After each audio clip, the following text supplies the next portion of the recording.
dari neraka.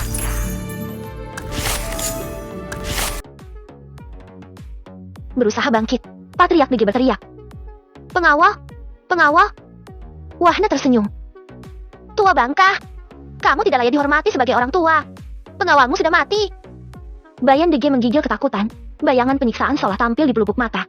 Masih tergeletak lemah, ayah bayimu Dege ini menangkupkan kedua tangan, memohon belas kasihan. Tuan muda, ampuni kami. Aku mohon, ampuni kami. Wahna mendecakkan lidah. Sika, apa kamu tidak bosan selalu mengucapkan kalimat itu ketika merasa tidak berdaya? Kalian tahu, apa yang aku rasakan ketika racun menggerogoti tubuhku? Kali ini, seluruh keluarga Dege yang terlibat harus merasakannya. Imbu Wahna dengan suara menggeram. Borka masih duduk bersandar dengan mulut penuh darah, mengutuk dan melontarkan ancaman. Keparat, keluarga W tidak akan pernah melepaskanmu dan seluruh keluargamu. Dalam pikiran Borka, Wahna akan berpikir dua kali untuk bertindak gegabah. Siapa yang tidak mengetahui keluarga W? Keluarga dengan status tinggi di kota distrik maupun ibu kota adalah keberadaan yang tidak bisa dipandang sebelah mata. Wahna tertawa kecil. Lalu, apakah mereka akan melepaskanmu dariku hari ini? Ayak. Borka menjerit kencang.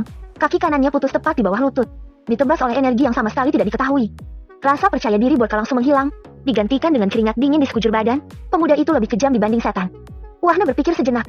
Jika aku membiarkan kedua orang ini tetap hidup, tentu mereka akan mempengaruhi anggota keluarganya yang lain. Ujungnya membalas dendam, dan hal ini tidak akan pernah selesai. Tapi jika aku membantai seluruh keluarga Dege, pikiran Wahna bertempur hebat saat ini. Sudah pasti, tidak semua anggota keluarga Dege bersalah atas perilaku beberapa orang saja. Dia tidak ingin menjadi seorang pembunuh tanpa alasan yang jelas.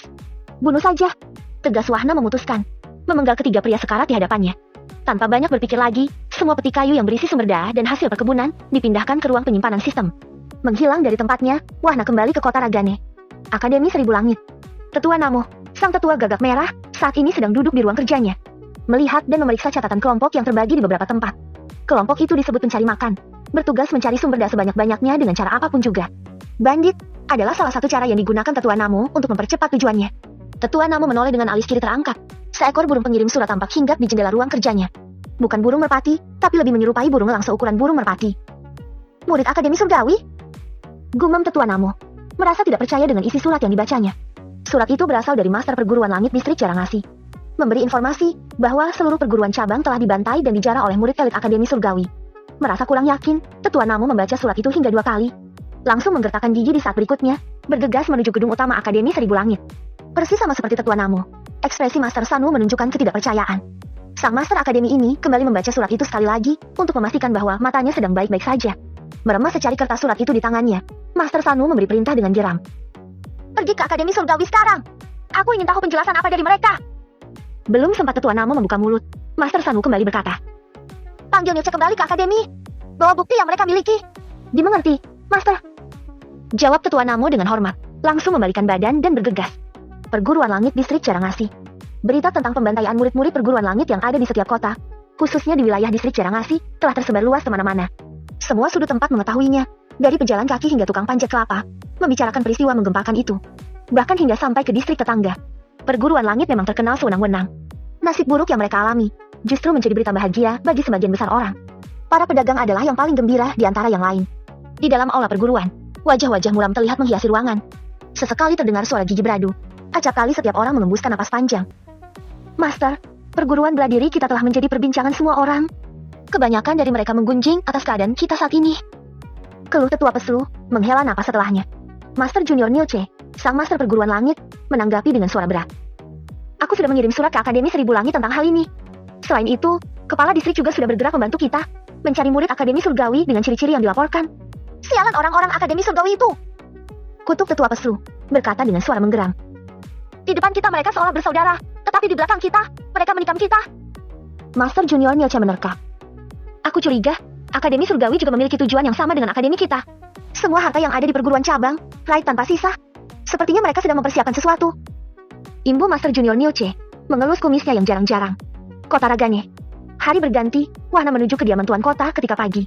Lelaki tua itu sedang terluka. Wahna belum sempat menjenguknya. Tuan muda, terima kasih. Obat ini sangat luar biasa. Tuan Kota berseru takjub, sedikit membungkuk ke arah Wahna. Awalnya, Tuan Kota tidak memanggil Wahna dengan sebutan Tuan Muda. Tapi mengingat rencana keluarga kerajaan ada di tangannya, dan itu mutlak menjadi miliknya, sang Tuan Kota harus mengambil sikap. Mungkin tidak menjadi masalah bagi Wahna. Tapi jika didengar oleh pejabat kerajaan, Tuan Kota tidak ingin mendapat amukan yang tidak perlu. Wahna tersenyum, juga membungkuk balas. Terima kasih telah membantu keluargaku, Tuan Kota. Tuan Kota menghela napas. Aku benar-benar tidak menyangka keluarga Degi akan berbuat seperti itu. Mereka menggunakan ahli tahap prajurit alam dan tahap jenderal alam untuk menyerang keluarga Rahmu. Bahkan itu dilakukan di siang bolong. Oh ya, ada keterlibatan keluarga Wei dalam penyerangan itu. Imbu Tuan Kota menegaskan kemudian. Dari rencana yang ditemukan, menunjukkan keluarga Wei yang berbasis di kota di Sekna Brajem, besar kemungkinan sangat berhubungan. Aku akan menyelidikinya nanti. Sahut Wahna, mengalihkan topik kemudian, memuji secara tidak langsung dengan mengangkat jempol tangan. Tuan Kota, aku melihat sudah ada pembangunan benteng di gerbang selatan. Tuan Kota tertawa kecil. Tuan Muda, aku lebih salut padamu. Patriark Rahmu mengatakan bahwa pembangunan perumahan itu diperuntukkan bagi para penduduk. Jujur saja, ini membuatku malu sebagai seorang pejabat kota. Tambah Tuan Kota dalam helaan napas panjang. Wahna tersenyum, memandang sosok Tuan Kota penuh makna. Ada rasa kebanggaan tersendiri di dalam hati, bahwa tempat tinggalnya memiliki seorang penguasa yang punya rasa malu. Andai saja di bumi para pejabatnya memiliki rasa malu, aku yakin, tidak ada orang yang harus menahan lapar. Tidak akan ada orang yang tidak memiliki tempat tinggal, meski hanya sepetak. Gumam Wahna di dalam hati, sekilas mengingat kembali kehidupan masa lalunya. Sambil menundukkan kepala sebagai tanda hormat, Wahna memberi alasan. Aku hanya membantu tugas Tuan Kota. Paling tidak, bisa mengurangi sedikit beban yang harus ditanggung. Keluarga Rahmu. Kembali ke komplek kediaman keluarga Rahmu, Wahna menghabiskan waktunya bersama anak-anak rumah harapan. Selain menemani anak-anak berlatih, Wahna juga bermain dengan ketiga bocah cilik, yang sampai saat ini, tetap menempel kemanapun dirinya pergi. Aksa, putra bungsu Lida, menghampiri Wahna sambil membawa pedang kayu di tangannya. Bertanya dengan ekspresi memohon. Kakak, apakah aku masih lama berlatih seperti kakak Aksi? Wahna tersenyum hangat, mengusap lembut kepala Aksa. Aksa harus bersabar, ya, tidak akan lama lagi. Ketika waktunya tiba, ibu pasti memberitahu Aksa. Tidak lama lagi. Tanya Aksa memastikan. Langsung berseru ketika melihat Wahna mengangguk, berteriak penuh semangat. Hoi, tidak lama lagi aku akan menjadi kuat. Aku akan membantu kakak Wahna. Aku akan melindungi ibu. Duduk di ruang tengah rumah harapan, bersama Sani dan istri Paman Wiji, Rida tak kuasa menahan air mata. Lagi, dan lagi, Rida mengucap syukur di dalam hati. Mengingat bagaimana kehidupan tragisnya, kedua putra kecilnya berjuang tanpa seorang pun yang membantu, adalah keberuntungan tak tergantikan bisa dipertemukan dengan seorang Wahna. Baru saja Rida menyeka air mata, dia melihat putra sulungnya. Aksi, tiba-tiba mundur beberapa langkah, segera mengambil posisi duduk bersila. Tampak aliran energi berfluktuasi di sekitar tubuh. Bam! Suara ledakan kecil dan teredam, terdengar dari dalam tubuh Aksi. Sesaat kemudian Aksi membuka mata, bangkit dan menghampiri Wahna, membungkuk dengan ekspresi gembira. Kakak, terima kasih. Berkat kakak, kini aku berada di tahap transformasi. Wahna tersenyum mengangguk, merangkul bahu Aksi, mengusap kepala bocah itu penuh kasih. Rajinlah berlatih. Aksi mengangguk dengan sungguh-sungguh. Sorot matanya menunjukkan tekad, membuat Wahna sempat tertegun, seolah ada sesuatu yang sulit diungkapkan. Tidak lama berselang, banyak anak mengalami hal yang serupa dengan Aksi. Beberapa dari mereka beralih tahap kekuatan, dari tahap pembentukan tubuh ke tahap transformasi. Dan beberapa anak lagi, mengalami naik tingkat pada tahap kekuatan yang sama. Dari kejauhan, menyaksikan sebagian besar anak-anak mengalami penerobosan massal, Komandan Dasa dan Komandan Solas tertegun dan sedikit bingung.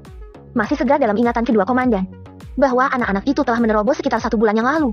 Tapi hari ini, mereka sudah menerobos lagi. Jika kecepatan kultivasi ini tersebar keluar, maka akan menjadi kegemparan di kota Ragane. Bukan hanya kota Ragane, tapi di seluruh daratan Liba. Apa yang terjadi? Gumam Komandan Solas keheranan, berkata dengan bingung. Meskipun ada susunan array pengumpul energi yang luar biasa ini, setidaknya, sekitar 3 atau 4 bulan lagi anak-anak itu menerobos ke tingkat selanjutnya. Komandan Dasa berbicara penuh rasa hormat. Tuan muda selalu melakukan hal-hal hebat yang mustahil bagi orang lain. Lihat saja tanaman obat di kebun belakang. Semuanya tumbuh dengan sangat subur. Padahal kita sama-sama tahu, jenis tanaman obat apa itu. Komandan Dasa benar. Tanaman obat itu seharusnya tidak bisa hidup di kebun belakang. Tingkat kesuburan tanah sangat tidak memungkinkan. Jelas Komandan Solas, dan kembali bingung. Tapi entah bagaimana, tanaman itu bisa tumbuh lebih cepat dari yang pernah aku lihat. Kakak. Panggil Dira tiba-tiba, tepat di sebelah Wahna, menjulurkan tangannya, menengadah meminta sesuatu. Wahna yang duduk memangku Mina dan Mila, mendongakkan kepala, bertanya dengan bingung. Apa? Dira berkata dengan sangat cepat. Semua orang menerobos. Pasti kakak memberi sesuatu kepada mereka. Tapi kenapa kakak tidak memberiku juga? Wahna mengembuskan napas panjang, bangkit dan berdiri, menggendong kedua gadis ciliknya, sedikit melirik wajah adik perempuannya, dan berlalu pergi sambil berkata. Ayo, kita ke menara. Kakak akan berkultivasi selama setahun. Merasa diabaikan oleh kakaknya, Dira menghentakkan kaki ke tanah berulang kali, memekik kesal. Kakak! Melihat ini, semua anak tersenyum, bahkan ada yang menutup mulut masing-masing, supaya tawa mereka tidak terdengar. Dira langsung bertolak pinggang, melotot marah. Apakah kalian akan menertawakan kakak senior kalian? Tidak ada yang menanggapi, semua anak mengalihkan pandangan ke arah lain, seolah tidak melihat peristiwa yang baru saja terjadi. Huh! Dira mendengus kesal, membalikan badan, berlari mengejar Wahna. Nona muda Dira sangat manja kepada tuan muda. Ujar Sani, tidak lagi menahan tawa kecilnya. Rida tersenyum mengangguk. Aku begitu beruntung berada di keluarga tuan muda. Kedua putraku juga mendapat perlakukan yang sama, seolah mereka adalah putra keluarga ini. Kita semua beruntung. Untuk itu, tidak peduli apa yang terjadi, aku dan keluarga kecilku akan selalu mengikuti tuan muda. Ujar istri Paman Wiji menanggapi. Di sisi timur menara kultivasi, tepatnya di pintu gerbang menara pertama, Wahna melihat setiap ruang menara, saat ini telah dipenuhi oleh para sepupu, penjaga, hingga para pelayan. Melihat peningkatan kultivasi dari keluarga besarnya, Wahna tersenyum hangat. Bahkan kepala penjaga, kini berada di tahap prajurit alam tingkat pertama. Semoga kalian semua bahagia, ucap Wahna dalam ketulusan doa. Merasa ada yang menarik-narik ujung bajunya, Wahna menoleh ke kiri bawah, melihat Tila masih melakukan rengekannya. Jangan malas berkultivasi, ujar Wahna sambil mengeluarkan sebuah botol jok berwarna putih susu, merangkul bahu adiknya. Setelah menyerap satu butir, kamu akan naik ke tingkat keempat transformasi. Kakakku memang yang paling tampan sedunia. Sanjung Dira dengan gembira, meraih botol giok dari tangan Wahna. Gadis kecil ini langsung berlari ke rumahnya. Kakak, tempat apa ini? Suara Tisi tiba-tiba terdengar di belakang Wahna. Melihat Tisi berdiri di sebelahnya, Wahna tersenyum. Ini menara kultivasi. Tisi bisa masuk ke dalamnya juga.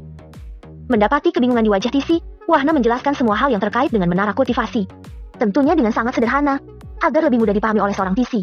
Mendengarkan dengan seksama, Tisi terdiam, menatap menara kultivasi dengan sorot mata penuh tekad. Api semangat berkobar di dalam hatinya.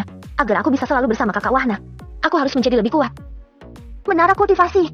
Kamu punya menara kultivasi? Wahna! Sergah Dayu terkejut, berlari kecil menghampiri. Wahna dan Tisi menoleh seketika, melihat Dayu sedang ternganga.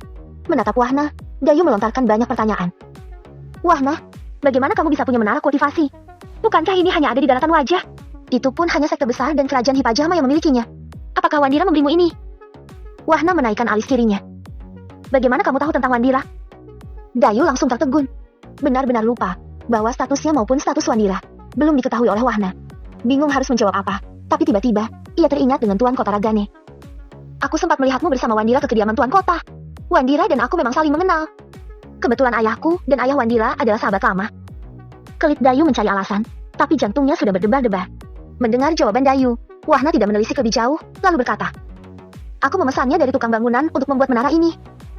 Dayu melebarkan mata, terkejut mendengar jawaban Wahna, sungguh tidak masuk akal menurutnya, mencecar seketika. Wahna, jangan berbohong padaku. Mana ada menara kultivasi dibuat oleh seorang tukang bangunan? Semua ruang, semua dinding, hingga semua lantai menara kultivasi dilapisi dengan susunan array tingkat tinggi. Itu pun tidak semua ahli array tingkat tinggi bisa membuatnya. Wahna mengangkat ringan kedua bahu, menanggapi apa adanya. Menara ini memang dibuat tukang bangunan. Sedangkan susunan array, tentu saja oleh ahli array. Dayu terdiam, mengerjakan mata beberapa kali, menatap Wahna dengan aneh. Memilah pikirannya sendiri, tidak ada yang salah dengan perkataan Wahna, dan sepertinya, pertanyaan yang dia lontar yang tidak benar. Lalu, dari mana kamu mendapat ahli array tingkat tinggi? Tanya Dayu mengejar, menyimpan kekesalannya. Aku tidak tahu namanya. Yang jelas, ahli array itu sangat tampan, bahkan dua gadis cilik ingin menciumnya. Jawab Wahna, lalu menoleh kepada kedua gadis cilik yang digendongnya pada lengan kiri dan kanan. Ayo, cium kakak. Tanpa menunggu, kedua gadis cilik itu mencium pipi Wahna dengan serempak. Muah! Dayu tidak bisa berkata-kata, menatap Wahna dengan terpana. Sedangkan Tisi sudah terkikik sedari tadi. Melihat Dayu menggembungkan pipinya, Wahna tertawa kecil, merayu ringan. Jangan marah, di lantai 4, sepertinya ada ruang kosong yang sesuai dengan kultivasimu saat ini. Jika beruntung, kurang dari 10 hari, hasilnya akan terlihat. Masih sedikit kesal, Dayu mencubit pinggang Wahna, lalu menganggukkan kepala, bersedia untuk mencoba menara kultivasi. Tisi ingin mencoba? Tanya Wahna menatap Tisi, lantas menegaskan. Kultivasimu berada di lantai 2 ruang ketiga. Jika beruntung, hanya dalam 3 hari, Tisi bisa pindah ke ruang keempat di lantai yang sama. Bab ke-123. Sementara Dayu dan Tisi memasuki menara kultivasi, Wahna menemui keluarga angkatnya di Rumah Harapan. Ia membagikan banyak koin emas kepada keluarga Paman Wiji, Rida, Sani, hingga para pelayan. Tuan muda, koin emas yang sebelumnya masih sangat banyak. Tolak istri Paman Wiji dengan ekspresi enggan, merasa tidak pantas terus menerima koin emas, walaupun alasan Wahna adalah untuk kebutuhan anak-anak. Wahna tersenyum. Simpan saja, jangan hanya fokus pada kebutuhan anak-anak, kebutuhan pribadi juga perlu. Tuan muda, kebutuhan pribadi kami benar-benar tercukupi, bahkan lebih. Nyonya selalu memenuhi kebutuhan Rumah Harapan. Koin emas yang pernah Tuan muda berikan kepada kami masih utuh hingga saat ini. Jelas istri Paman Wiji mendapat anggukan dari yang lain. Senyum Wahna semakin hangat. Orang-orang ini tidak terbuai dengan banyaknya harta, berkata dengan anggukan. Simpan saja. Siapa tahu, kelak itu sangat dibutuhkan. Semua wanita dewasa yang hadir berdiri, sedikit membungkuk dalam ucapan. Terima kasih, Tuan Muda. Wahna mengangguk, sembari menyerahkan Mila dan Mina yang tertidur di gendongannya. Ia berkata, kalian adalah keluargaku. Melihat punggung Wahna yang menjauh, para wanita dewasa itu berkaca-kaca. Bukan karena kesedihan, tapi karena rasa syukur yang teramat dalam. Sunny mencium putrinya yang terlelap, bergumam dengan linangan. Terima kasih, Tuan Muda. Setelah bertemu ibu dan ayahnya, Wahna bergegas ke area selatan dari komplek kediaman keluarga Rahmu, mencari kedua komandan yang ikut berjaga dan mengawasi pembangunan perumahan. Begitu melihat Wahna, Komandan Dasa dan Komandan Solas langsung menyapa dengan hormat. Tuan Muda, Paman, aku akan ke kota distrik untuk beberapa hari. Aku titip keluargaku. Ujar Wahna sedikit serius. Kewajiban kami, Tuan Muda. Jawab serempak kedua komandan dengan sangat tegas. Mereka tahu, masih ada kekhawatiran pada diri sang Tuan Muda. Sambil menyerahkan 2 cincin penyimpanan, Wahna berkata, ambil ini. Silakan Paman atur sendiri pembagiannya dengan yang lain. Untuk pengawal keluarga, aku sudah memberinya. Melihat kedua komandan menunjukkan ekspresi enggan, Wahna segera berkata, tidak ada kata menolak. Oh ya, satu lagi. Itu bukan upah, tapi karena Paman dan para pengawal yang lain adalah bagian dari keluargaku. Imbuh Wahna langsung melayang ke udara, menghilang dari pandangan kedua komandan. Komandan Dasa dan Komandan Solas yang masih tertegun, membungkuk seketika, tepat pada arah di mana Wahna melesat terakhir kali. Komandan Dasa, ini banyak sekali, kata Komandan Solas, ekspresinya tetap menunjukkan keengganan. Komandan Dasa menghela napas. Tuan Muda sangat bermurah hati, dan sangat melindungi keluarganya. Kita harus terus waspada agar tidak mengecewakannya. Komandan Solas mengangguk dengan sungguh-sungguh. Dia pun merasa sangat beruntung, mendapat tugas untuk melindungi keluarga Rahmu. Bukan sekadar koin emas dan banyaknya pil yang diterima, tapi perlakukan selayaknya keluarga sendiri, adalah yang paling membekas di hati, tidak tergantikan. Kota distrik Nabrajem. Sejak toko Rahmu mendapat suplai barang dari Wahna, pihak keluarga Wade pada akhirnya mengalihkan bidang usaha. Dari bidang bahan obat dan elixir, beralih ke bidang tekstil dan bahan pembuatan senjata. Pada dasarnya, permusuhan antara keluarga Wade dan keluarga Rahmu tidak menyeluruh dan bersifat sepihak. Ini hanyalah api cemburu Loro Wade, beranggapan bahwa Wahna telah berusaha mendekati Xiaoxi. Senada dengan itu, rencana keluarga Wade adalah menikahkan Loro Wade dan Xiaoxi. Keluarga Xiaoxi memiliki hubungan dekat dengan pihak istana, sangat dihormati oleh keluarga kerajaan. Siapapun dapat menerka, apa tujuan utama di balik rencana keluarga Wade itu. Hanya prestais, tetapi bias daripada itu, adalah rentetan ketamakan yang tak pernah berujung. Keluarga Wade mencoba mendekati kepala distrik Nabrajem, berusaha untuk menyingkirkan toko Rahmu dari kota distrik untuk selama-lamanya. Dan tentu saja, hal itu langsung ditolak mentah-mentah oleh kepala distrik. Setiap orang berhak membuka usahanya di kota distrik, sepanjang usaha itu untuk memajukan kota distrik dan sekitarnya. Dengan alasan kuat itulah, keluarga Wade tidak bisa berkutik. Hal itu pula menunjukkan bahwa kepala distrik Nabrajem adalah pejabat yang tidak bisa diusik. Namun yang tidak disadari oleh Loro Wade dan keluarganya, keluarga Rahmu telah mendapat status tinggi di mata Raja Liba, bahkan lebih dari itu. Bagi keluarga Wade, keluarga Rahmu hanyalah keluarga kelas 2 di kota kecil yang terpencil, tidak perlu diperhatikan secara khusus. Jika mereka tidak suka, maka bisa disingkirkan kapanpun mereka mau. Apapun dan bagaimanapun caranya. Itulah yang selama ini mereka lakukan kepada pihak lain. Di ruang aula keluarga, pihak keluarga Wade sedang melakukan pertemuan untuk membahas banyak hal. Salah satunya adalah tentang toko Rahmu, yang kini menjadi toko terkemuka di kota distrik Nabrajem. Jineng Wade, salah satu tetua keluarga, berbicara saat ini. Patriark, Rumah Dagang Jaya telah menjalin kerjasama dengan toko Rahmu. Ini akan menyulitkan kita dalam mengembangkan usaha, terutama yang berkaitan dengan kultivator. Tetua keluarga yang lain mengamini dengan anggukan kepala. Tidak dipungkiri, pernyataan Jineng Wade adalah suatu kendala yang tidak dapat dipandang sebelah mata. Rasaka, sang patriark keluarga Wade distrik Nabrajem, menanggapi dengan santai. Sekitar 1 minggu yang lalu, Loro meminta beberapa pengawal elit keluarga kita. Dia ingin melenyapkan keluarga Rahmu di kota Ragane. Jadi, kalian tidak perlu khawatir tentang toko Rahmu yang Saiprit itu. Semua yang hadir langsung tersenyum gembira. Sungguh tidak menyangka, Loro Wade akan bertindak cepat untuk keluarganya. Jika keluarga Rahmu dimusnahkan di kota asalnya, maka toko Rahmu di kota distrik, cepat atau lambat akan menghilang dengan sendirinya. Ini benar-benar berita yang menyegarkan, kata Jineng Wei tersenyum semeringah, lantas bertanya penasaran. Tapi, kenapa sampai mengirim pengawal elit? Apakah keluarga Rahmu itu sangat kuat? Patriark Rasaka mendecakkan lidah. Sika, sama sekali tidak ada seujung kuku dari keluarga Wade kita. Tidak layak dibandingkan, apalagi disebut.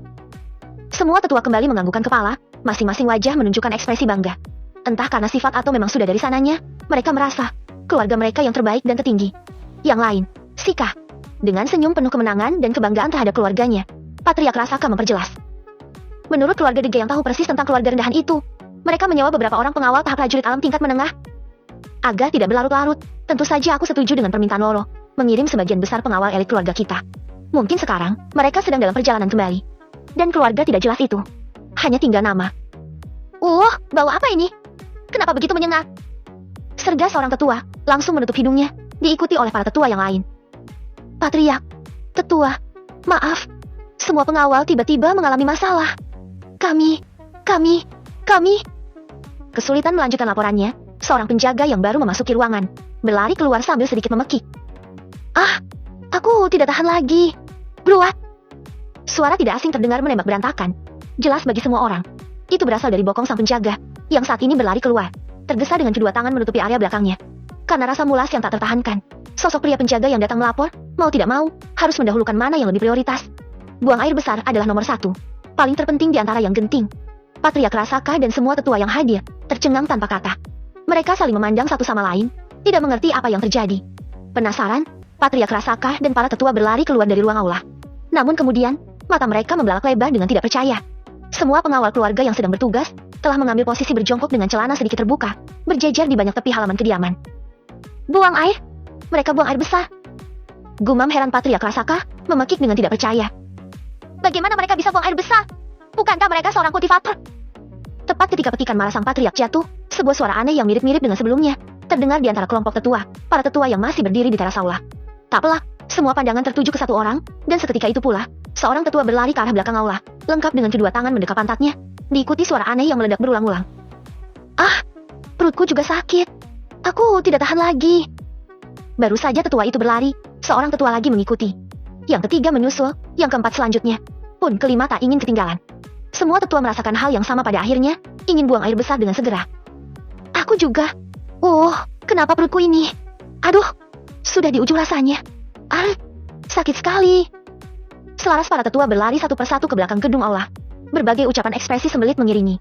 Patriark Rasaka benar-benar dibuat terpana, menjatuhkan rahang sejatuh-jatuhnya, hingga tidak lagi menyadari, aroma busuk yang sangat menyengat, terus merangsek masuk ke rongga hidungnya. Sang Patriark sungguh tidak habis pikir. Adegan yang tersaji dan sedang berlangsung saat ini, adalah pertama kali dan menjijikan sekali.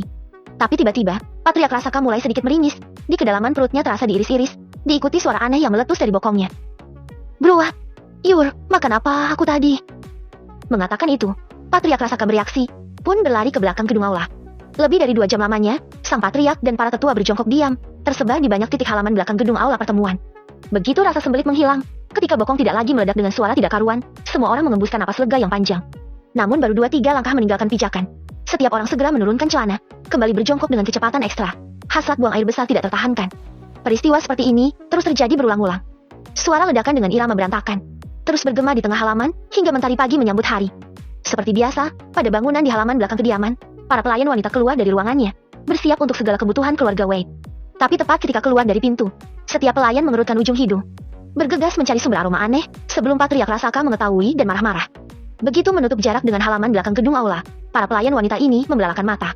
Mereka melihat para tetua dan sang Patriark keluarga, sedang berjongkok setengah telanjang, meringis dan mengejan-ejan. Sontak, para pelayan wanita menutup wajah dengan kedua tangan, berteriak serempak sambil mengintip di sela-sela jari. Ada burung! Mendengar jeritan ini, refleks Patriark Rasaka dan para tetua menoleh. Wajah mereka sudah memerah kehitaman, sakit perut tidak tertahankan, malunya pun luar biasa. Begitu para pelayan wanita bergegas pergi, para lelaki tua ini menutup wajah dengan kedua tangan. Tidak tahu apa yang harus dilakukan, tidak pula mengerti nasib sial yang mereka alami. Sialan! Apa sebenarnya yang terjadi pada kita? Umpat Patriark Rasaka dengan sangat kesal, diikuti suara ledakan dari bokongnya. Bruat! Dengan ekspresi yang tidak berbeda, sangat kesal, tetua Jineng menduga-duga. Apa ini karena hidangan dari keluarga menteri? Seingatku, hanya itu yang aku makan terakhir kali. Bruat! Brah! Jelot! Tidak terhindarkan, suara kentut dengan berbagai variasi irama, terdengar saling bersahutan, terus meledak di antara para lelaki tua, lengkap dengan aroma kekacauan. Sementara itu, berada di kediaman tetua utama pertama, jauh dari kediaman keluarga Wade, Wahna sudah cekikikan sendirian di dalam kamarnya. Masih tidak bisa menghentikan tawanya, Wahna mengutuk orang-orang keluarga Wade. Sungguh para tua bangka yang bodoh. Bukankah masih ada tempat yang lebih tersembunyi? Kenapa malah berak di halaman yang terbuka? Bodoh! Hahaha. Duduk di ruang tengah, mendengar tawa Wahna di dalam kamarnya, tetua utama pertama tersenyum lucu. Bocah ini masih saja suka mengigau dalam tidurnya. Tetapi sesaat kemudian, tetua utama pertama mengerutkan kening, lalu membelalakan mata, membatin dengan heran, anak ini masih suka tidur. Bukankah dia lebih kuat dariku? Kenapa malah memilih tidur daripada berkultivasi? Tetua utama pertama benar-benar dibuat bingung dengan perilaku cucunya itu. Tidak pernah melihat Wahna berkultivasi, tapi sekarang, bukan hanya lebih kuat darinya, bahkan dia tidak mampu mendeteksinya. Keluarga aku beruntung memiliki seorang cucu sepertinya. Batin tetua utama pertama mendongakkan kepala, melihat keluar ruangan, menatap langit yang jauh di angkasa. Bocah nakal ini telah membawa keluarga Rahmu ke titik yang tidak pernah aku bayangkan. Terima kasih, Dewa. Lindungi cucuku. Ucap doa dan syukur di hati tetua utama pertama. Melihat Wahna keluar dari kamarnya, tetua utama pertama tersenyum dan menyapa. Tidurmu nyenyak sekali, rupanya. Wahna tersenyum, sedikit membungkuk sebelum duduk. Bagaimana situasi toko kita, Kek?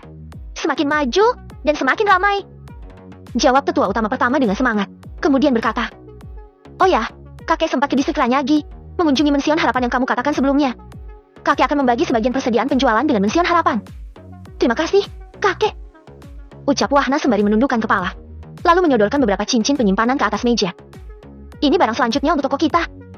Dengan santai tetua utama pertama meraih dan mengambil cincin penyimpanan. Dia sudah terbiasa dengan setiap kejutan dari cucunya itu. Begitu melihat isi cincin penyimpanan, tetua utama pertama langsung ternganga. Silih berganti, menatap isi cincin penyimpanan dan wajah Wahna, berulang-ulang tanpa berkedip. Cucuku, kamu merampok kawanan bandit lagi? Tanya tetua utama pertama penasaran, masih melebarkan mata menatap Wahna. Wahna tertawa kecil. Untuk sebagian senjata, iya. Untuk tanaman obat, aku mencarinya di beberapa hutan. Tetua utama pertama tidak bisa lagi berkata-kata. Dia benar-benar tidak habis pikir. Bagaimana cucunya itu mendapatkan begitu banyak sumber darah? Apalagi yang ada di dalam cincin penyimpanan. Kebanyakan adalah benda yang paling dicari oleh pelanggan. Keluarga Wade. Matahari sudah mulai condong ke barat, para tetua dan sang patriark akhirnya benar-benar bernapas lega. Rasa sembelit yang mereka alami sepanjang hari, sudah dipastikan telah pergi, dan semoga tidak pernah datang lagi. Berjongkok seharian penuh, membuat kedua kaki mereka sulit diluruskan secara utuh. Akibatnya, ditambah rasa panas pada anus yang trauma. Berdiri setiap orang tampak tidak sempurna. Ketika Patriark Rasaka dan para tetua akan melangkah, seorang pelayan pria parubaya datang menghampiri. Patriark, kenapa semua penjaga tidak ada? Tidak ada. Ulang Patriark Rasaka dengan bingung. Bergegas ke halaman dengan langkah kaki yang aneh. Mendapati halaman tampak kosong, Patriark Rasaka mengerutkan kening. Menghampiri salah satu tepi halaman, tempat di mana para pengawal berjongkok tadi malam. Tidak ada apapun kecuali kotoran yang mereka tinggalkan. Kemana mereka? Gumam Patriark Rasaka, mengedarkan pandangannya ke sekeliling. Terlihat sepi, bahkan para penjaga gerbang juga tidak ada di tempatnya. Masuk ke ruang aula, Patriark Rasaka duduk termenung bersama para tetua. Tidak ada satupun kata, mereka masih dalam kondisi kebingungan. Apakah mereka pergi begitu saja, Patriark? Tanya seorang tetua dengan curiga. Patriark Rasaka tidak menjawab, tapi langsung berdiri, bergegas masuk ke ruang kerjanya. Mendapati formasi area di bawah meja telah menghilang. Patriark Rasaka turun ke ruang bawah tanah dengan tergesa. Bangsa Aat, siapa yang mencuri harta keluarga Weku? Kepada Aat. Patriark Rasaka memeki kencang, hingga terdengar dari luar aula. Para tetua langsung berlari, menuju ke ruang bawah tanah. Berdiri terpaku membisu, melihat ruangan besar itu. Kosong total, tidak ada apapun selain dinding dan rak barang. Apakah para pengawal itu yang melakukannya? Tetua yang berkata curiga sebelumnya, kembali mengutarakan kecurigaannya. Cari mereka! Cepat! Pekik marah Patriark Rasaka, rasa panas pada pantatnya, seolah pindah di kepala saat ini. Bab ke-124. Distrik Ranyagi. Sementara keluarga Wade sedang sibuk kalang kabut, Wahna telah pergi ke distrik Ranyagi. Jika sebelumnya membutuhkan waktu hingga 3 hari, kali ini kurang dari 1 hari perjalanan. Wahna sudah tiba di kawasan luar pada sore hari. Memasuki gerbang kota distrik, menyusuri jalan utama kota, dengan langkah tenang Wahna menuju kawasan timur. Melihat ramainya pedagang di pinggir jalan, mengingat anak-anak di Mension Harapan, ia membeli beberapa makanan kecil sebagai oleh-oleh. Mension Harapan. Mendeteksi keberadaan Wahna yang semakin dekat, Sawan dan Jili berdiri di depan pintu gerbang, menyambut dengan hormat. Selamat datang, Tuan Muda.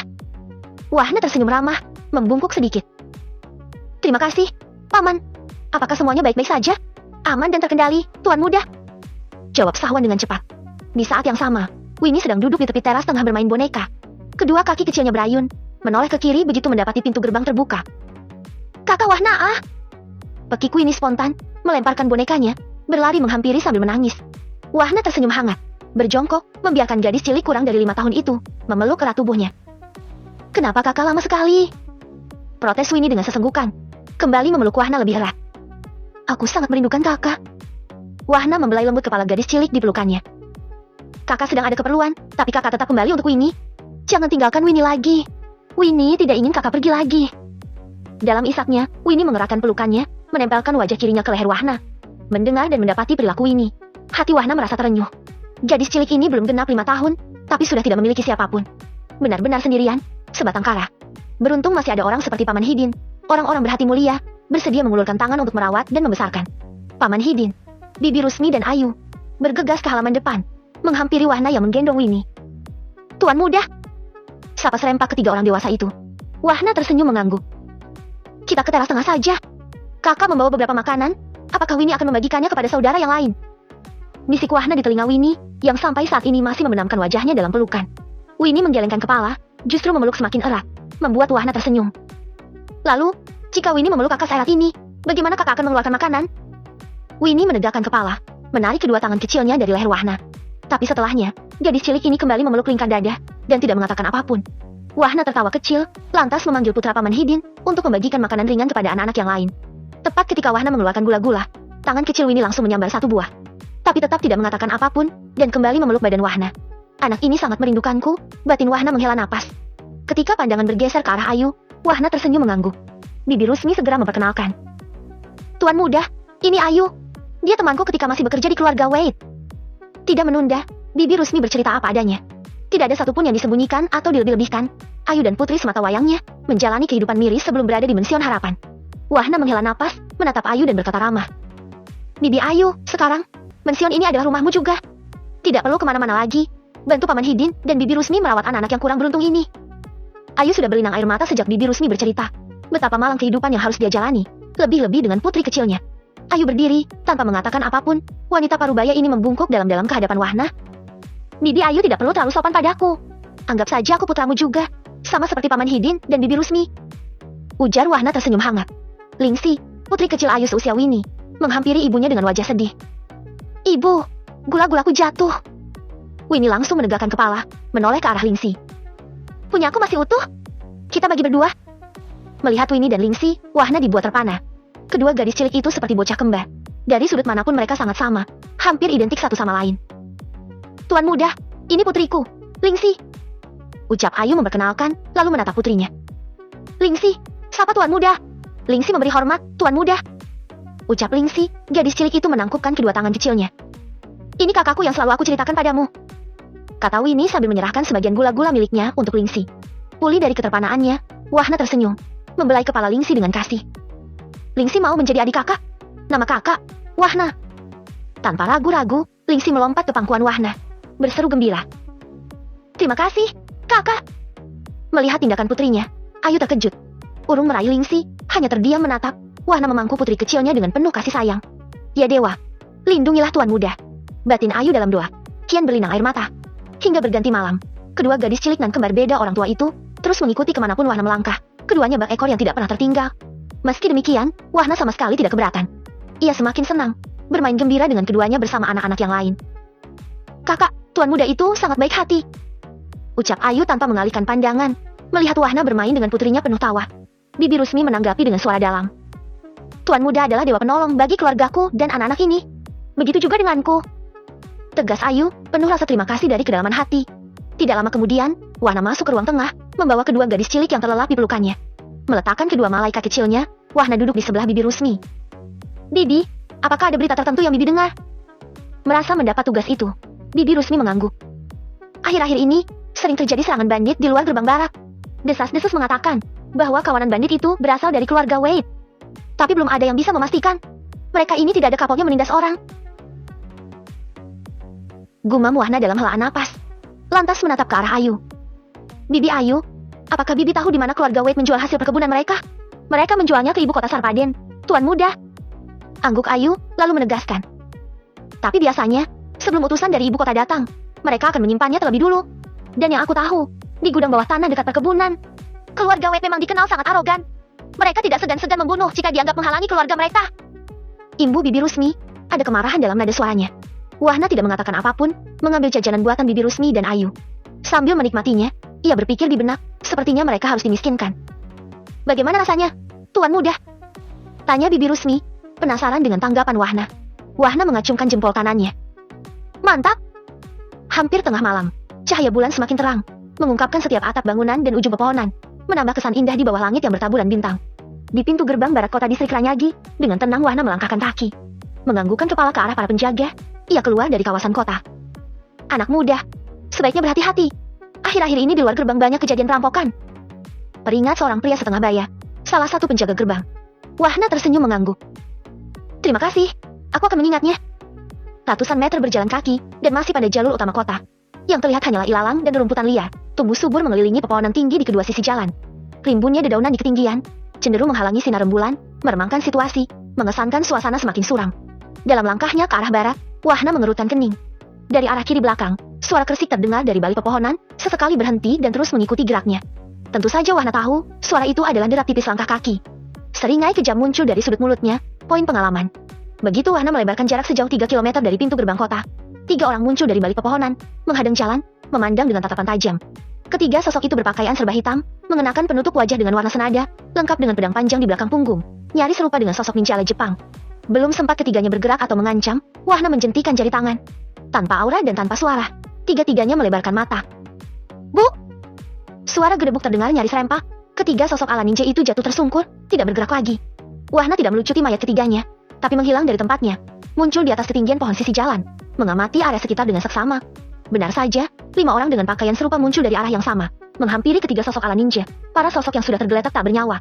Dari sudut pandang Wahna, orang-orang berpakaian ala ninja itu berdatangan dari kedalaman hutan sebelah kiri jalan, tepatnya arah selatan. Tidak menunda, begitu kelima sosok tiba di tempat ketiga mayat, Wahna menjentikan jari, menembakkan energi mental seukuran jarum. Tak pelak, kelima sosok ala ninja itu langsung ambruk. Lubang kecil tercipta pada setiap dahi, darah mengucur seperti air mancur. Sekian napas kemudian, 5 sosok lagi mengendap-endap dari arah yang sama, pun menuju ke tempat yang sama, tempat di mana ketiga mayat berada. Dan sama seperti sebelumnya, begitu kelima sosok itu tiba, Wahna menembakkan energi mental, melubangi setiap dahi tanpa terdeteksi. Baru saja kelima sosok jatuh tak bernyawa. Lagi, 5 sosok yang lain muncul dari arah yang sama. Pun ke arah yang sama, juga ditangani dengan cara yang sama oleh Wahna. Hal yang demikian itu, terus berulang dalam interval waktu yang hampir sama. Hingga 53 mayat para sosok ala ninja, menumpuk pada satu tempat yang sama. Dengan lambaian tangan, semua cincin penyimpanan dan senjata pada tubuh mayat dipindahkan. Tanpa peduli dengan mayat-mayat, Wahna bergegas menuju arah selatan, arah di mana orang-orang ala ninja itu berdatangan. Bergerak dari satu pohon ke pohon yang lain, dan cenderung ke arah barat daa, Wahna semakin mendekati area luar hutan kematian. Berhenti pada ketinggian pohon tertentu, pandangan Wahna tertuju ke arah barat. Memperhatikan sebuah bukit kecil di tengah hutan, 1 kilometer dari titik posisinya. Di kaki bukit sebelah timur, berdiri sebuah gubuk kecil terbuat dari kayu. Beberapa orang pria tampak berjaga di sekitarnya, berpakaian hitam tanpa menggunakan penutup muka. Kekuatan mereka lebih tinggi. Ini bukan kawanan bandit ala Akademi Seribu Langit, pikir Wahna menduga, memperhatikan detail dari orang-orang di kejauhan. Tidak lama kemudian, 50-an orang berdatangan. Mereka muncul dari arah selatan, tepatnya dari sebelah kiri gubuk kayu. Semua berpakaian hitam, lengkap dengan penutup wajah yang sama. Hahaha, kita berhasil! Saudagar sombong itu terkencing-kencing ketika melihat kita di jalanan. Kata salah seorang yang baru datang, tertawa gembira penuh kemenangan. Selain bagi hasil, Patria akan memberi kalian hadiah yang pantas. Sahut salah seorang penjaga gubuk kayu, lantas membuka pintu gubuk. Ayo, Patria sudah menunggu di bawah. 2 orang pria tampak masuk ke dalam gubuk kayu. Sedangkan yang lain, tetap menunggu dengan santai, penuh tawa di sekitaran gubuk. Dan tepat pada saat ini, dari arah utara, 50-an orang kembali berdatangan. Sama seperti sebelumnya, semua berpakaian hitam dan mengenakan penutup wajah. 3 dari mereka, masuk ke dalam gubuk. Rata-rata tahap prajurit alam dan tahap cenderal alam tingkat rendah. Jika di kota Ragane, mereka ini bisa disebut ahli tingkat tinggi, pikir Wahna memperhatikan. Menyebarkan indera spiritual hingga maksimal, Wahna menyelidik area sekitar dalam radius yang lebih luas. Untuk merasakan, ada atau tidaknya kelompok lain yang akan segera datang. Setelah memastikan tidak ada lagi kelompok lain, bola embun beracun yang sudah dia persiapkan dilemparkan begitu saja ke arah kerumunan. Tepat sasaran, bola embun pecah menjadi partikel mikro, menyatu dengan udara, menghujani seluruh orang dalam kawasan gubuk kayu. Mengambil topeng siluman, tapi Wahna urung mengenakannya. Terdiam sejenak, otaknya masih berpikir, penampilan siapa yang akan dia tiru. Baimu Degeh. Menyebut nama itu di benak, Wahna menyeringai. Bergegas mengubah penampilannya, lengkap dengan seragam Akademi Seribu Langit, termasuk sebuah lencana yang tergantung di pinggang kiri. Jika kalian berperang, aku sangat senang. Hahaha, Wahna tertawa di dalam hati, langsung melesat ke arah kerumunan yang tak berdaya. Tanpa basa-basi, Wahna memenggal semua orang. Menghabisi 100 orang lebih, 100-an orang yang sudah terbaring tidak berdaya. Tepat ketika hendak membuka pintu gubuk, insting Wahna berkata lain. Dia merasa ada seseorang yang sedang memperhatikannya. Menoleh ke kanan, ke arah langit utara, tertuju pada sebuah titik ketinggian pohon tertentu, Wahna menyunggingkan senyum, menunjukkan deretan giginya, dan langsung masuk ke dalam gubuk. Apakah orang itu mengetahui keberadaanku? Kenapa dia tersenyum ke arahku? Sergah liris seorang pria setengah baya, sosok yang sedang berjongkok di atas ketinggian pohon, matanya melebar dengan jantung berdebar. Seperti yang dikatakan Bibi Ayu, gubuk kayu itu merupakan pintu masuk untuk menuju ruang bawah tanah. Pada titik ini, Wahna berada di salah satu ujung sebuah lorong yang cukup panjang. Lorong itu remang dengan cahaya api obor seadanya, menempel di sepanjang dinding. Melihat banyaknya obor, Wahna mendecakkan lidah. Berpikir bahwa keluarga Wade adalah kumpulan orang-orang pelit. Mereka tidak menggunakan formasi array sebagai penerangan. 100-an meter melangkah waspada, dengan teknik mata dewa, visi Wahna menangkap keberadaan sebuah ruangan cukup besar di ujung lorong. Sebuah batu berbentuk persegi panjang, berdiri vertikal menutup pintu ruangan besar itu. Yang seolah-olah Batu itu merupakan akhir dari ujung lorong. Tiba di depan titik tujuan, pintu batu tampak sangat tebal dan kokoh. Terdapat lubang sebesar kepalan tangan, terletak di tengah-tengah, dan beberapa lubang kecil di bagian sudut yang lain. Agar bisa berteleportasi ke dalam ruangan di balik pintu, Wahna harus melihat titik tujuan. Melalui lubang kecil, dia mengintip ruangan itu. Hanya sebuah meja dan kursi yang bisa terlihat. Tapi kemudian, Wahna menegakkan badan, tertegun sejenak, mengutuk dirinya sendiri. Kenapa aku lupa dengan teknik mata dewa? Begitu melihat ruangan di balik pintu dengan teknik mata dewa, dengan jelas Wahna dapat mengetahui semua posisi dari setiap benda di dalamnya. Mengambil 2 bola embun beracun seukuran bola tenis, Wahna melemparkannya begitu saja melalui lubang pintu batu. Kurang dari 3 tarikan napas, semua orang yang berada di dalam ruangan berteriak histeris, lengkap dengan berbagai pertanyaan tentang apa yang terjadi. Semakin kencang berteriak, semakin lemah mereka. Semakin mereka melawan, semakin rusak jaringan tubuhnya. Kling!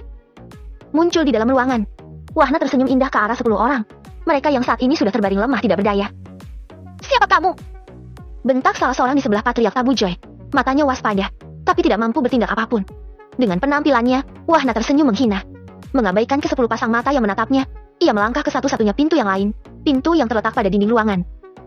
Kamu murid Akademi Seribu Langit? Sergah Patriark Tabu Joy terkejut, baru menyadari dengan pakaian yang dikenakan sosok tadi kenal itu. Menyala kemudian, kenapa kalian menyerang kami sebagai sekutu? Dengus Wahna menunjukkan kekesalan. Menoleh dan menatap Patriark Tabu Joy, berkata sambil menggerakkan tangan kanan, menggambarkan sedang menggorok leher. Kalian orang-orang surgawi! Surgawi apaan? Surgawi akan musnah! Melihat penghinaan ini, Patriark Tabu Joy memekik marah. Kamu sangat berani! Kamu akan menyesal! Akademi Surgawi tidak akan melepaskan kalian! Kepala AA! Bab ke-125. Mengabaikan ocehan Patriark Tabu Joy, Wahna melewati pintu, berdiri tertegun dengan ruangan besar di depan mata, ada begitu banyak sumber daya dan bahan pangan di dalamnya. Tidak menunggu, semua barang yang ada di ruangan besar itu berpindah tempat dalam sekejap, tentunya ke ruang penyimpanan sistem. Kembali ke fokus pada ke-10 orang yang terkapar, tidak peduli dengan kutukan, umpatan, dan caci maki, Wahna melucuti cincin penyimpanan mereka. Selaras dengan Patriark Tabu Joy yang tetap mengoceh marah, Wahna menghunus pedang, menebas batang leher 5 orang, tewas seketika dengan kepala terpenggal. Sontak, mulut Patriark Tabu Joy tertutup rapat, melebarkan mata dengan tubuh gemetar. Begitu pula dengan 4 pria yang tergeletak di sisinya. Keringat dingin mengalir seketika. Hanya bayangan kematian yang ada di benak setiap orang. Mereka tidak menyangka, pemuda itu akan memenggal dengan begitu santai. Tepat ketika kelima orang hendak berkata lebih banyak memohon belas kasihan, mereka melihat pemuda itu menghilang, lenyap begitu saja di depan mata. Kelompok 5 orang Patriark Tabu Joy saling memandang satu sama lain, terdiam untuk beberapa saat, mencerna visi masing-masing. Senapas berikutnya, Patriark Tabu Joy memekik kencang sekencang-kencangnya. Murid 1000 langit kepala AA. Mensian keluarga Wade. Sementara Patriark Tabu Joy meratapi nasib, Wahna sudah berada di atas ketinggian salah satu atap bangunan, sebuah gedung yang terletak di samping mension keluarga Wade. Suasana mension tampak sepi, hanya ada para penjaga dan pengawal keluarga. Tetapi jumlah mereka cukup banyak, hampir 100 orang lebih, belum termasuk penjaga gerbang. Sudut mulut Wahna sedikit terangkat, senyum aneh tampak pada wajahnya. Dengan racun monster ulat bulu, bola embun dipadatkan, siap membuat para pengawal dan penjaga sembelit. 4 bola embun bergerak ke 4 arah yang berbeda, masing-masing menuju setiap kerumunan para pengawal dan penjaga gerbang. Hanya dalam beberapa tarikan napas, semua orang mulai kebingungan. Suara kentut saling bersahutan, diikuti keinginan buang air besar setiap, lengkap dengan aroma menyengat, menjadi nilai tambah suasana malam. Pagi hari, ketika para pelayan hendak memulai aktivitas, mereka tampak kebingungan, tidak menemukan satu orang pun pengawal atau penjaga. Berlari ke arah gerbang juga sama, tidak ada orang sama sekali. Apa yang terjadi? Gumam pelayan wanita parubaya. Tapi tiba-tiba, pelayan ini menutup hidungnya sendiri sambil mengernyit. Bau apa ini? Begitu arah pandang sang pelayan tertuju pada sumber aroma, matanya menonjol keluar, membelalak dengan tidak percaya. Ada begitu banyak kotoran manusia, tersebar menghiasi halaman mension keluarga Wade. Bukan hanya halaman depan saja, halaman tengah hingga halaman belakang. Juga tidak luput dari kotoran manusia berbagai bentuk. Pasukan mana yang buang air besar bersamaan di rumah ini? Gumam pelayan wanita itu, masih kebingungan sekaligus jijik dengan pemandangan yang tersaji. Kepala pelayan segera melapor, menunjuk jari ke arah tertentu sambil menutup hidung. Nyonya, nona muda, kami tidak menemukan satupun pengawal atau penjaga. Tapi ada begitu banyak. Wati, istri dari Patriark Tabu Joy, langsung melotot begitu keluar dari pintu. Kotoran manusia tergeletak di mana-mana. Bersama putrinya, Warni, Wati bergegas mencari para pengawal di halaman belakang. Tapi tidak menemukan siapapun, hanya kotoran manusia yang terlihat berserakan di sana. Bersihkan semuanya! Menjijikan! Perintah Wati dengan marah. Apakah ayah sudah datang dari ruang bawah tanah? Tanya Warni kepada kepala pelayan. Kepala pelayan segera menjawab dengan hormat. Tentunya masih dengan menutup hidung. Belum, nona muda. Masih dilanda kebingungan, Wati semakin bertanya-tanya. Kemana para pengawal? Bahkan penjaga gerbang pun tidak ada. Mension harapan. Winnie dan Lingxi bangun pagi-pagi sekali. Kedua gadis cilik ini mengendap-endap dari bibi Ayu dan bibi Rusmi, menyelinap, membuka pintu kamar Wahna diam-diam. Sudah barang tentu, Wahna mengetahui tindakan lucu kedua gadis cilik itu. Ia tersenyum di dalam hati, tetap memejamkan mata, seolah sedang tertidur lelap. Pelan-pelan. Kakak sedang tidur. Kita tidak boleh mengganggunya. Bisik Winnie kepada Lingxi, menempelkan jari telunjuk kecilnya ke depan mulutnya yang mungil sebagai tanda. Lingxi mengangguk serius. Mereka naik ke tempat tidur di mana Wahna sedang berbaring. Entah apa yang mereka pikirkan. Kedua gadis cilik itu berbaring di samping Wahna dan memeluk hangat. Wahna kembali tersenyum di dalam hati. Tersenyum karena tersentuh, karena terenyuh, karena iba, karena kedua gadis cilik yang sedang memeluknya saat ini benar-benar merindukan sosok seorang ayah, meskipun mereka tidak mengerti. Winnie mengangkat kepalanya, berkata dengan suara setengah berbisik. Jika aku besar nanti, aku ingin berlatih dengan keras agar bisa seperti kakak Wahna. Aku juga. Angguk Lingxi pun mengangkat kepalanya, menanggapi sambil memandang wajah Wahna. Kata ibuku, kakak Wahna adalah orang yang baik. Apakah adik-adik kakak yang cantik ini tidak ingin mencium kakak? Mendengar suara Wahna dengan mata yang masih terpejam, Winnie dan Lingxi saling bertukar pandang. Tapi setelahnya, keduanya tertawa sambil mencium pipi kakak tercinta. Muah! Wahna mulai menggoda kedua bocah cilik menggemaskan itu. Gelak tawa keduanya pecah tanpa henti, terdengar hingga ke ruang tengah mension. Ayu dan Bibi Rusmi saling bertukar pandang.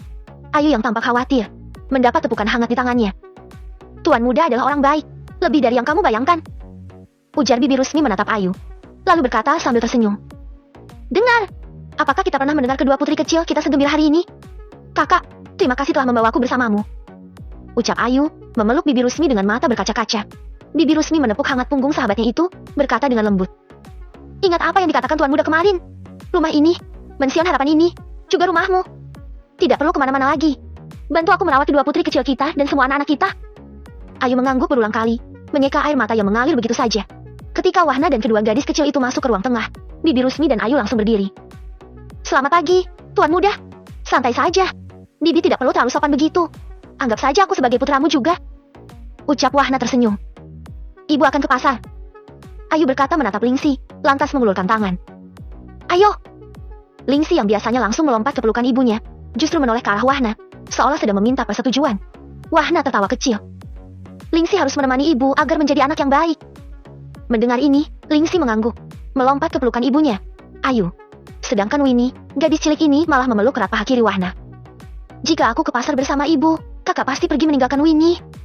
Gerutu Winnie, mata besarnya sudah berkaca-kaca. Wahna berjongkok, hatinya benar-benar tersentuh. Kerinduan Winnie terhadapnya sangat tidak tergantikan.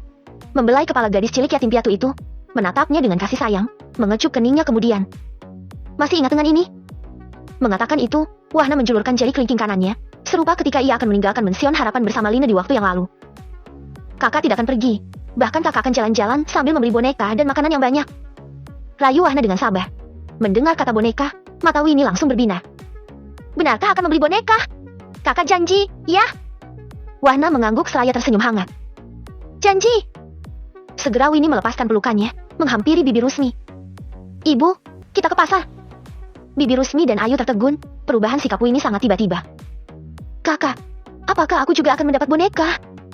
Tanya Lingxi dengan wajah sedih. Jari jemari tangan kecilnya menyatu, bergerak-gerak tidak menentu. Tentu saja. Angguk Wahna dengan senyum meyakinkan. Hori. Lingxi bersorak, menatap ibunya. Ibu, kita ke pasar. Melihat perubahan sikap kedua bocah cilik itu, Bibi Rusmi dan Ayu tidak lagi diam. Keduanya tertawa hangat, tapi batin mereka ingin menangis saat ini. Mensian keluarga Wade. Sua Wade, salah seorang ajudan menteri kesejahteraan kerajaan Liba, tiba di kediaman keluarga Wade distrik Ranyagi. Tepatnya pada siang hari, sehingga tidak bertemu dengan kotoran manusia yang berserakan. Melihat mension yang sepi tanpa penjaga maupun pengawal, Sua Wade mengerutkan kening.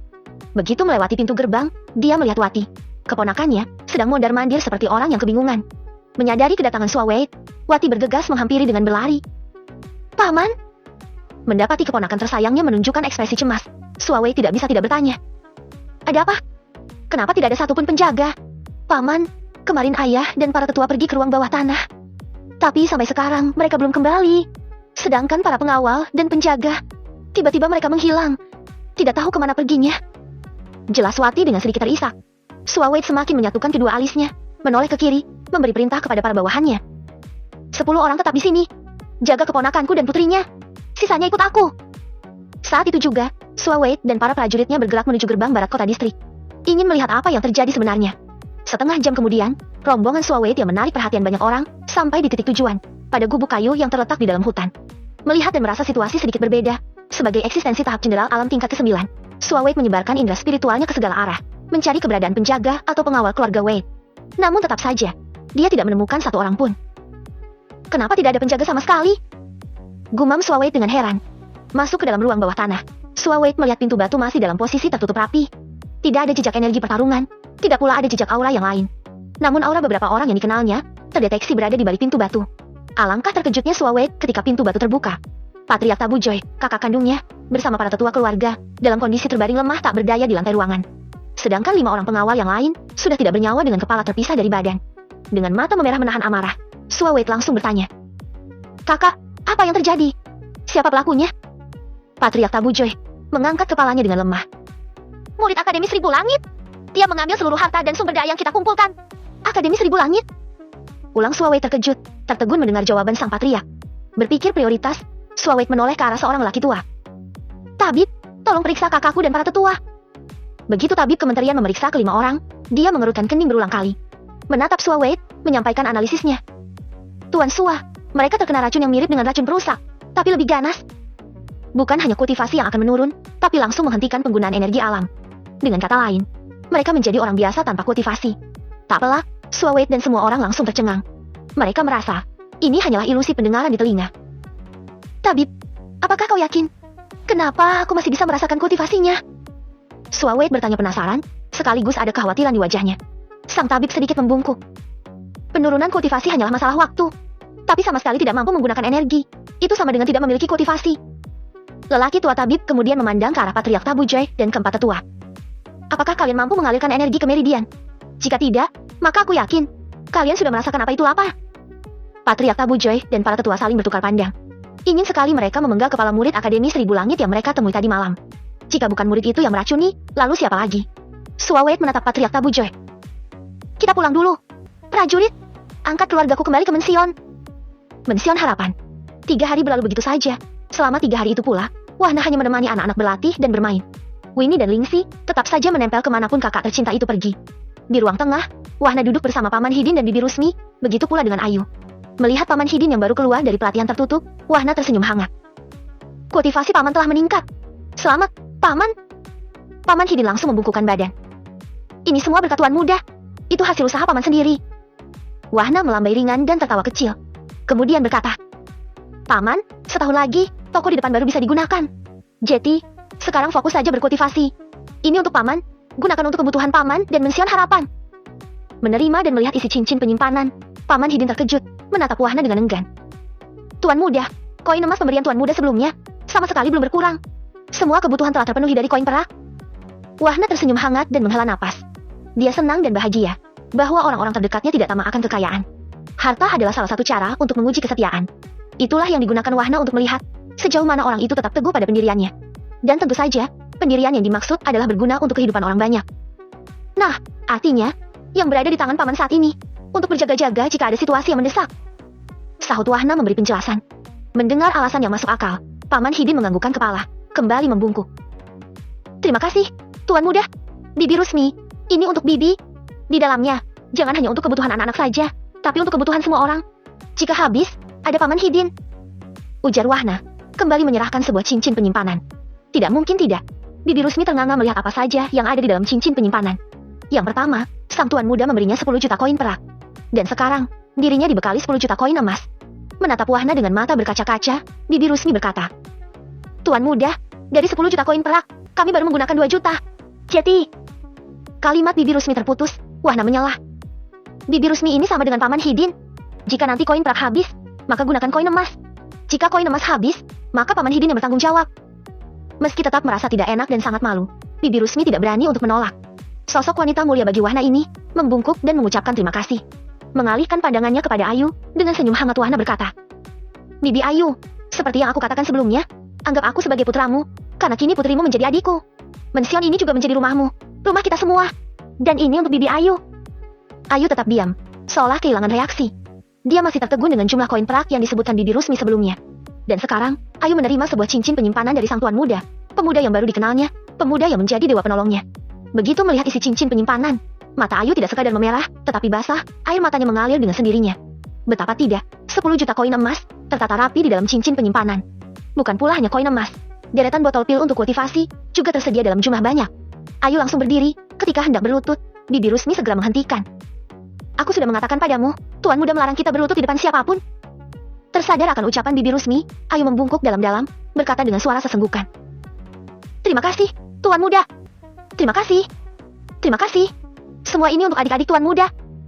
Wahna tersenyum ramah, duduk di sebelah Ayu, merangkul wanita parubaya itu. Ada kebahagiaan tersendiri di dalam hatinya. Tidak ternilai harganya. Tekadnya adalah membantu orang lain, membantu yang memang layak untuk dibantu. Sekalipun dunia tempatnya hidup kali ini, bak hutan belantara yang cenderung menerapkan hukum rimba, jiwa Wahna adalah manusia beradab, bukan biadab. Setelah tenang dalam sesaat, Wahna menuturkan harapannya. Aku ingin paman dan kedua bibiku ini berkultivasi. Aturlah waktu sebaik mungkin.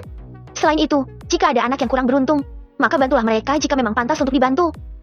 Menghela napas sejenak, Wahna kembali menatap Ayu. Bibi Ayu, semua pembunuh suamimu telah mendapat pelajaran yang sepantasnya. Jadi, hilangkan rasa dendam di hatimu. Fokuslah pada kultivasi dan merawat adik-adikku. Mendengar ini, ketiga orang dewasa itu langsung terpana. Pasalnya, selama beberapa hari ini, berita tentang hancurnya keluarga Wei telah tersebar kemana-mana. Tidak ada penjaga atau pengawal. Bahkan sang patriark dan para tetua mereka telah lumpuh total tanpa diketahui apa penyebabnya. Paman Hidin tidak menyangka, Bibi Rusmi tidak menduga, Ayu sungguh terkesima, bahwa semua ini diakibatkan oleh sang tuan muda, pemuda dewa penolong mereka. Bab ke-126. Memandang Wahna penuh rasa hormat dan terima kasih, Paman Hidin dan kedua wanita parubaya itu bertanya-tanya, siapa sejatinya tuan muda mereka ini? Betapa mampu membalikan posisi keluarga Wei yang begitu kuat. Melihat ekspresi ketiganya, Wahna memperingatkan. Ingat, tidak perlu orang lain tahu. Dimengerti, tuan muda? Jawab serempak ketiga orang dewasa itu, menganggukkan kepala dengan sungguh-sungguh. Begitu Wahna menuju teras depan, Ayu memeluk Bibi Rusmi sambil terisak.